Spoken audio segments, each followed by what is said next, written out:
은평구 진관동에 감정가 12억짜리 아파트가 무려 5억까지 유찰된 물건이 있습니다. 굉장히 유찰이 많이 됐고요.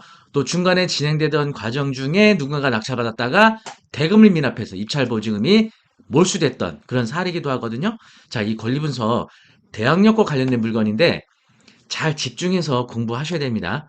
이 대항력 그리고 확정일자에 따른 우선 변제권 이에 대한 권리 분석이 제대로 이루어지지 않으면 정말 큰 코 다칠 수 있거든요. 함께 알아보도록 하겠습니다.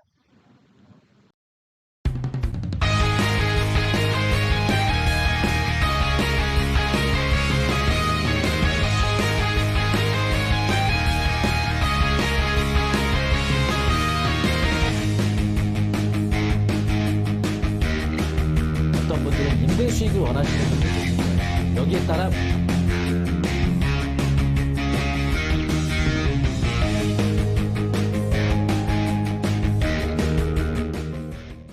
사건 번호 서부 2022 타경 56066입니다. 은평구 진관동 은평 스카이뷰 자이 35평형이고요. 감정가 12억 6천에서 5억 1,600, 9만 6천 원까지 유찰된 상태입니다.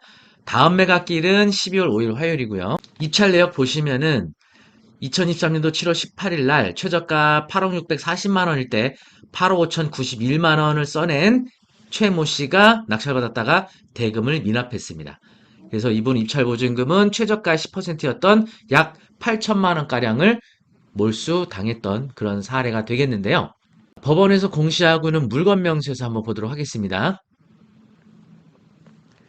물건 명세서 최상단부에 있는 최선순위 설정 2021년도 4월 27일 그제당 이게 최선순위 바로 말소 기준 등기가 되겠고요.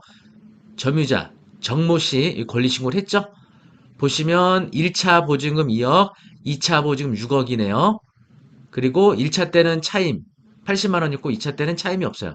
그러니까 1차 때 2억에 80만 원이었다가 2차 때는 보증금 6억으로 증액한 것 같죠. 그리고 전입신고 날짜는 2020년 1월 3일. 요 말소 기준 깨고 전입하고 비교해보면 어때요? 전입이 빠르죠? 이 임차인은 대항력을 주장할 수 있는 임차인이고요. 확정일자는 되게 중요한데 1차는 2019년 6월 27일 날 받았고 2차 확정일자는 2022년도 3월 28일 날 받았어요. 배당 요구했습니다. 자, 여기 아랫부분 되게 중요합니다. 2차 임대차 계약, 다시 말하면 중간에 증액한 계약을 말하는 건데 계약일자가 2020년 6월 24일이에요.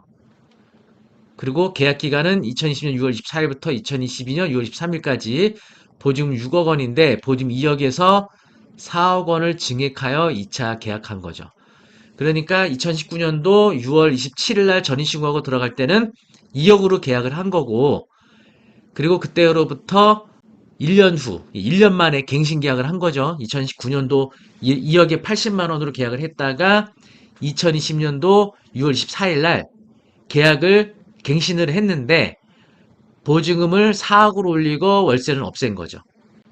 자, 여기서 뭐가 문제가 되냐면 요 2차 계약한 시점이 중요합니다. 요 2차 계약한 시점 바로 요때 임차인의 2차 계약에 관한 대항력의 효력이 발생하는 거거든요.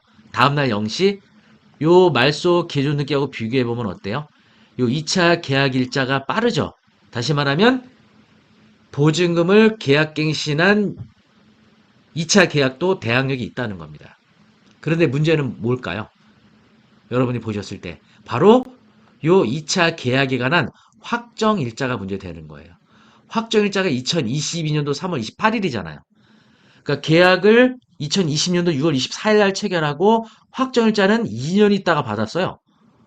그러니까 2억에 대한 요 우선 변제권은 전입신고하고 확정일자 중 늦은 날이니까 2020년도 1월 4일 0시에 최초 보증금에 대한 우선 변제권이 생기는 거고 2차 계약에 관한 우선 변제권은 계약 체결한 때의 기준이 아니라 늦게 확정일자 받은 2020년도 3월 28일 날 다시 말하면 요 증액한 4억 원은 대항력을 주장할 수 있는 증액 보증금인데 확정일자가 늦게 받았어요.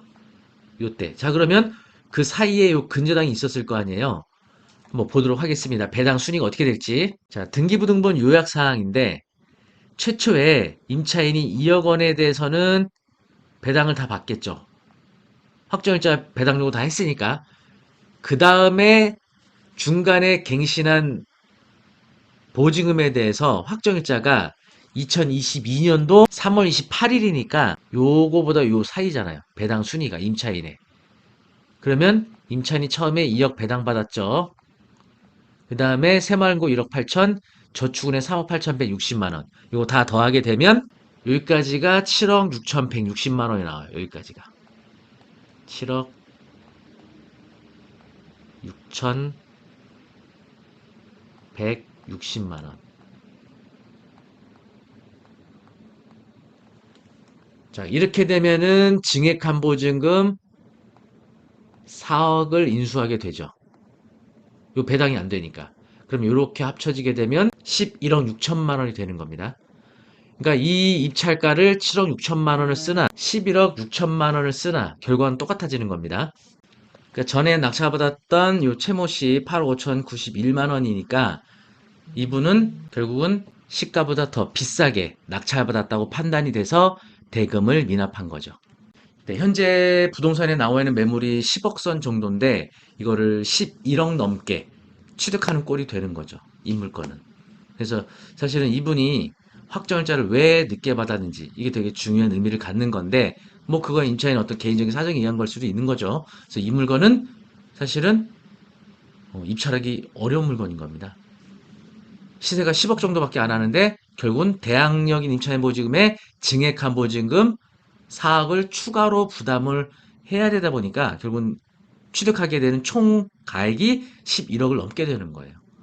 그래서 이 물건은 제3자로서는 입찰하기 어려운 물건이 되는 건데 중간에 이런 권리 분석이 돼 있지 않으면 낙찰받고 이렇게 대금 미납으로 가게 되는 거죠. 앞으로 또 이런 입찰자리 또 나타날지 모르겠지만 제 영상을 잘 봐두신다면 제3자는 이거를 의미가 없는데 더 많이 싸게 차라리 낙찰받아야 돼요. 이 임차인의 보증금이 현재 총 6억이잖아요. 그러면은 아예 이거를 4억을 인수하는 것으로 보고 더 싸게 받아야죠. 6억 이하로 받아야죠. 그래서 만약에 5억에 낙찰받는다? 그리고 4억을 인수하면 9억에 취득하는 거니까. 요런 전략으로 가야 되는 거죠.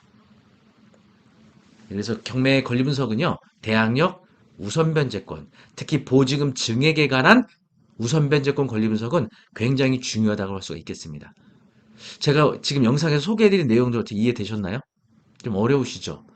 그래서 경매는요. 기본이 권리 분석이 말소 기준 등기에 대한 개념을 잘 알아두시고 주거용 부동산에서의 임차인에 관한 대항력, 확정일자에 따른 우선변제권의 효력 이런 것들 잘 배우셔야 돼요. 그래서 이런 부분들을 여러분들하고 함께 공부할 수 있는 저희가 수업을 진행하고 있는데요. 이번에 강남에 있는 롯데백화점 문화센터에서 매주 목요일 12월 첫째 주 12월 7일 날 목요일 오전에 개강을 하거든요. 그래서 총 4주차 정도면 강남권에 계시는 분들 평일 오전에 시간 가능하신 분들은 저와 함께 재미있게 배우실 수가 있겠습니다. 그리고 직장 다니거나 사업하시는 분들은 시간이 바쁘시니까 토요일 날 저희가 12월 16일 날 윈터스쿨이라고 해서 이거는 2회 수업으로 마무리할 거예요. 그래서 기본 과정 마스터할 수 있는 12월 26일과 23일 이틀간에 거쳐서 배우게 되는 부동산 경매 윈터스쿨 광화문에 있는 조선닷컴 교육센터에서 진행하게 될 거거든요. 그래서 수강 원하시는 분들은 아래 링크 통해서 신청해 주시기 바라겠습니다. 영상이 도움이 되셨다면 구독, 좋아요 부탁드리고요. 다음에 더 좋은 내용으로 찾아뵙겠습니다. 감사합니다.